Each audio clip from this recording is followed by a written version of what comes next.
Yes, yes. A final question Paula's asked for.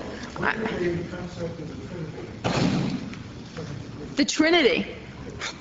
The virgin birth, the Immaculate Conception, first century misogyny, and now the Trinity? All right. It's entirely native to Greek philosophy. It's you have ways of thinking of God that are, there's God in his absolutely unknowable aspect, and then there's the part of God that's turned in a creative way toward the world, and then there's that part of God through which God is conscious of himself. How do the philosophers know this is what God is like? This is how philosophers do things.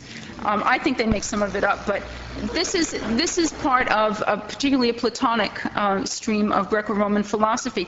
What's radical and what ends up having Christian theology be some of the most creative, imaginative philosophy in the 4th century is the way Christianity makes that idea Trinitarian and then takes this concept of a human Jesus, which was never lost in the tradition despite everything, and puts it like a radical in the idea of chemistry, put it into the idea of the Trinity, and that's something that's new. But I'm sure that Jesus would have been puzzled by the idea of the Trinity, just as Moses is puzzled. Do you know this story when Moses says to God, I'm really interested, what's going to happen to this tradition, what's it going to be like? And God says, I'll show you.